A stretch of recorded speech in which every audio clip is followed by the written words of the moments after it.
Hello, my name is Shreyan Purwar, and today I'll be going over the effect of fundamental statistics on insider trading.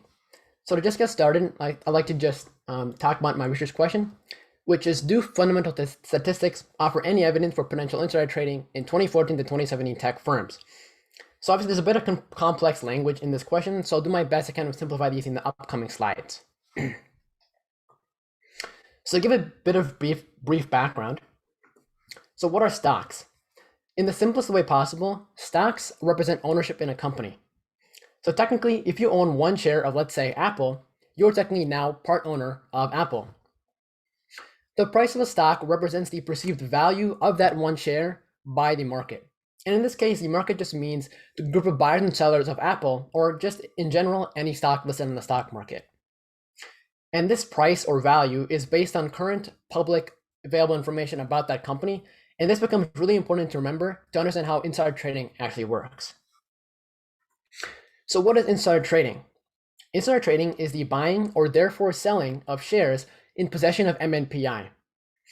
MNPI stands for Material Non-Public Information, and is just a fancy way of saying information that is not yet public, but when it does become public, could drastically move the price of a stock. So just to give a brief example of this, let's say a company usually does $100 million in profit every quarter. However, 2 to 3 people know that in the upcoming quarter, the company is going to do $1 billion in net revenue or net profit. As a result, they can then take this information and then start buying these companies' shares until that news gets announced. And then when it eventually does get announced, the price of the stock will skyrocket and usually will allow them to have massive profits or gains. And so this type of insider trading is usually done around earning announcements, like the example I just gave, as well as acquisitions. When acquisitions is when a company buys out another company for a set stock price, usually above the current stock price right now. So now I'd like to get into the process of my research question selection. So my research question selection was a kind of a 4-step process.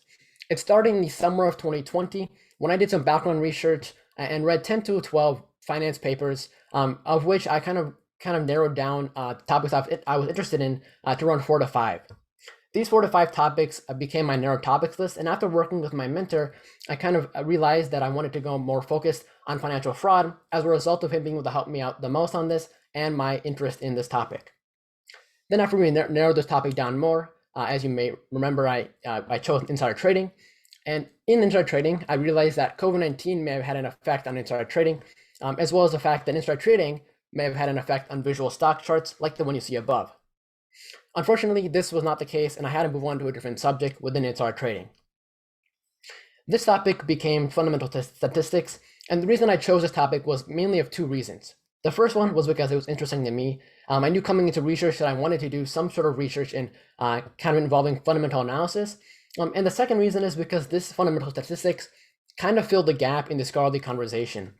So currently all insider trading literature kind of is in the area around insider trading laws affecting insider trading, as well as the psychological factors that cause someone to do insider trading. But currently no existing literature actually examines the relationship between fundamental statistics and insider trading. And so that's kind of why I chose this route. And so again, my research question is, do fundamental statistics offer any evidence for potential insider trading in 2014 to 2017 tech firms? So hopefully you kind of have more context and understanding for the concepts displayed in this question.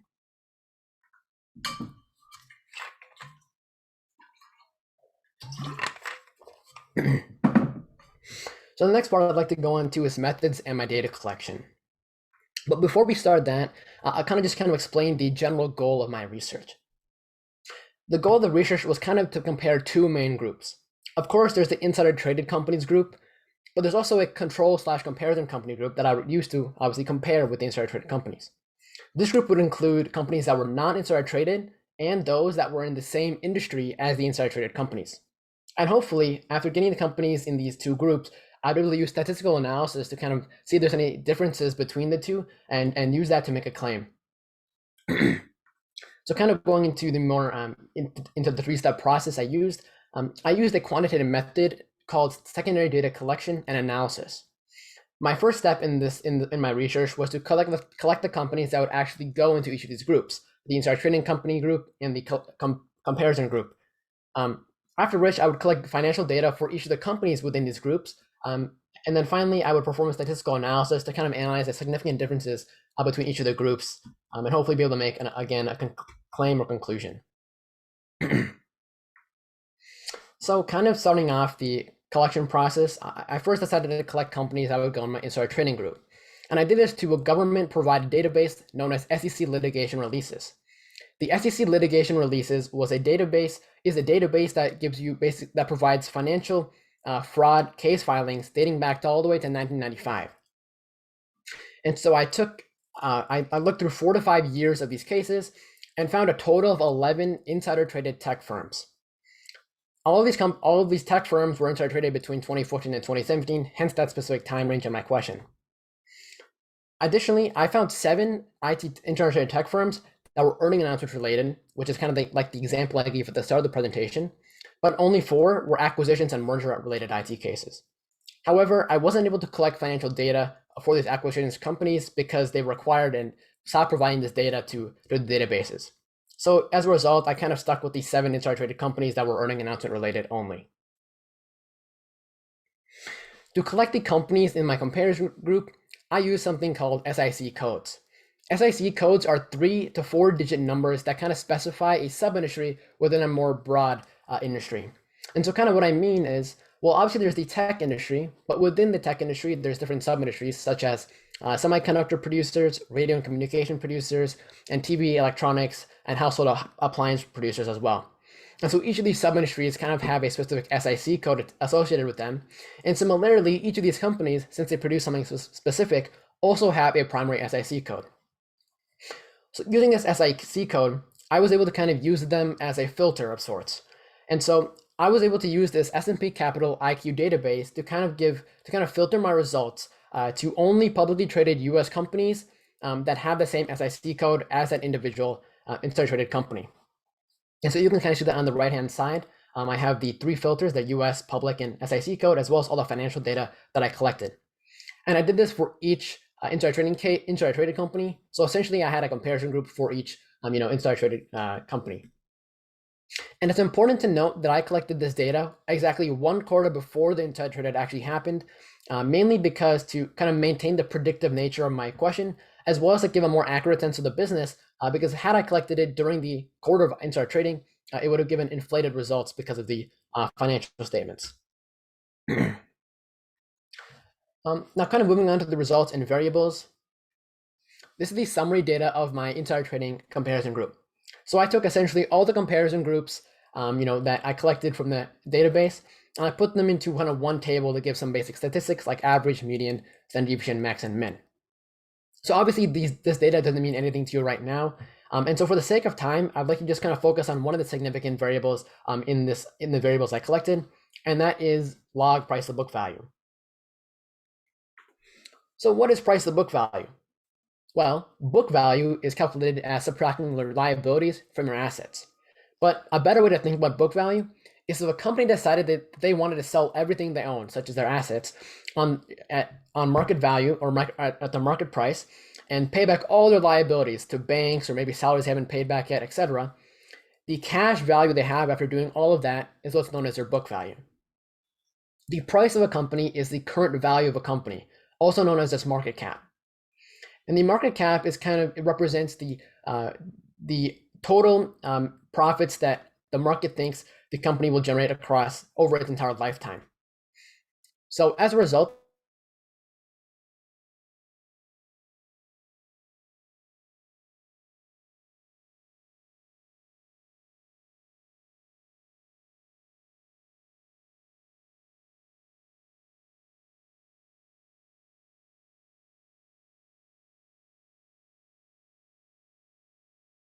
Shreyan, I think you froze.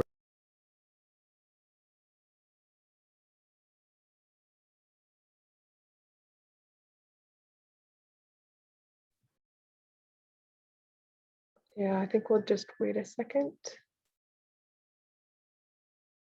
You're back, Shreyan. Okay, can I just continue or? What I'll do is let me just turn back the time. I recorded the time, so we're good. If you could just go back to that previous slide, I think you moved on before we were quite ready. So yes. You were just defining a market cap. Okay, gotcha. I'll start screen sharing.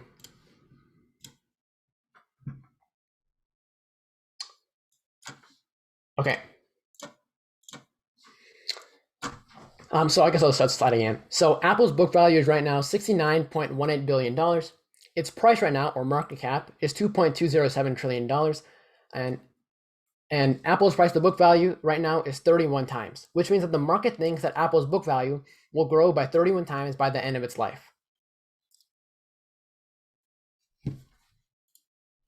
So here's the summary data of my insider trading group. As you can see, I've listed all 7 companies as well as their statistics to the right.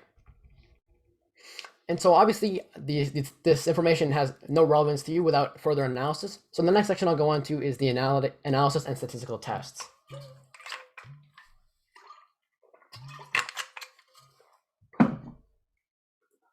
So kind of to revisit the main goal, the purpose of my research, of course, was to compare the two groups, but the statistical analysis really tests for this unequalness. And so how can we test for this?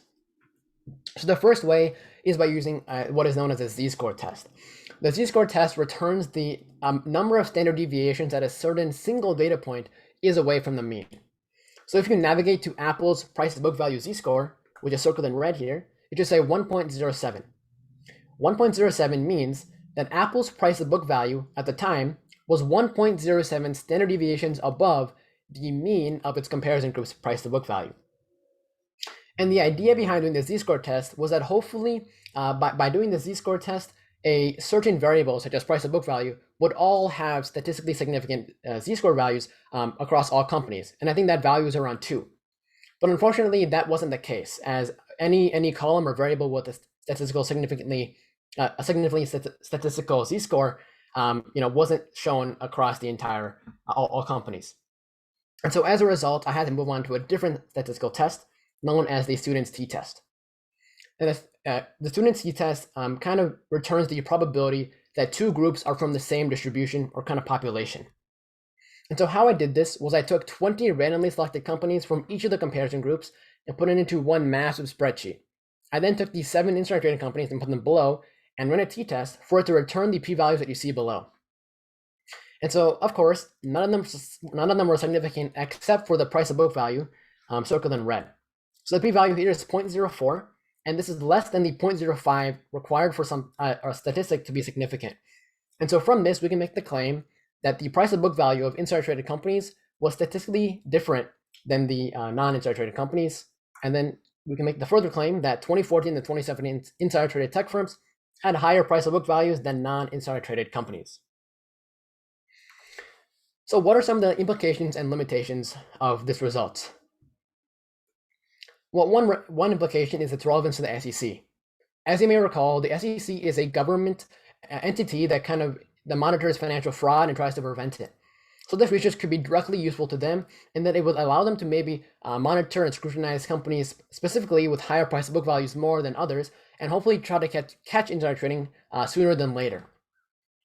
This could also be helpful to future investors and traders in that it would allow them to maybe be more cautious when investing in companies with higher price to book values, or maybe even to actually go out and invest in these companies because if the earning announcements of these companies are really good, they will also see really good returns. Some of the limitations, however, of course, I used an unbalanced t-test, meaning that I had to use 140 companies in one group and 7 in another. And usually t-tests are supposed to be done in groups with a similar number of elements. But for my research, this wasn't possible as I only had 7 insider traded companies to use, but almost an unlimited amount of comparison companies. And the reason for this is because I kind of wanted to make sure I reduce as much bias as possible. So that's why you see such a high number compared with the in the comparison group. The other limitation I faced was that I couldn't account for acquisition-related IT cases.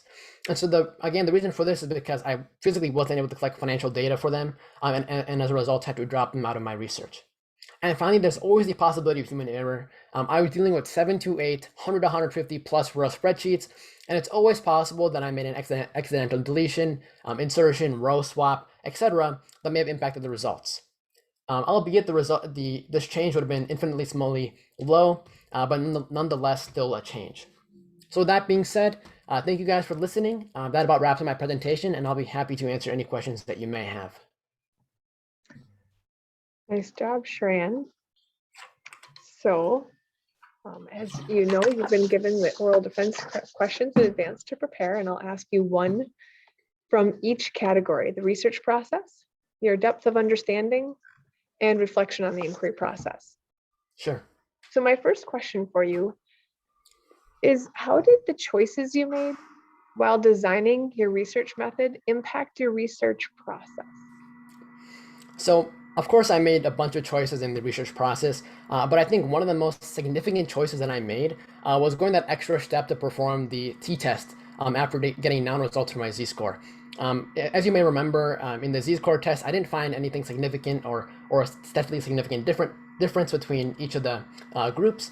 And so as a result, I had to move on to the t-test to actually kind of more accurately answer my question. And of course, I did see a significant result in there, in that the higher price of book values were consistent in the insider trading companies. And so overall, this choice kind of impacted my process by kind of allowing me to go that one step further to actually answer my question more accurately and get the results I needed. Awesome. So I'm also curious, how do you think your findings provide direction for future research in this field? Sure. So obviously, my question right now was only focused on tech and in a very specific time range, was 2014 and 2017. So I definitely think that if this is a pattern that we can see consistently, perhaps we could expand the industries to include, actually just any industry that had an insider trading case, as well as expand the scope or the time range of the research to maybe including this last decade even. I also think that what we could do is and not only collect these 7 to 8 variables, but a ginormous amount of variables, more than what I collected now. So hopefully we can get a more broad sense of some other statistics that may be significant in insider traded companies. Excellent. So what do you think was the most important research skill that you developed as a result of this process, and how might you apply it to your future endeavors? Sure. So I think one of the most important research skills I learned was patience. When I first started my research process, but the question selection itself took 3 to 4 months. I only finalized my question in like late November. After that, even in December, I found a database that worked really well, and I thought it would be the one I would use for my research. But I found out, after 2 to 3 weeks of using it, that it was actually inaccurate. It told me that a random Apple bakery pie in Los Angeles was an electronics company, and so obviously this wasn't the case, and so I had to kind of reevaluate, kind of what database I was using and kind of my feelings, and I realized that it'd be better for me to kind of take a more calm and centered approach to this obstacle, and realize that in the research process these obstacles always come up, and it's just better for me to take a more patient kind of approach to it. And I hope that with this more patient approach, I can apply this to other areas of my life in being more calm and centered in terms of any difficulties or obstacles I might face. Excellent. Well done, Shreyan. That Thank you. finishes the formal portion of this presentation with oral defense. At this time, after I stop here,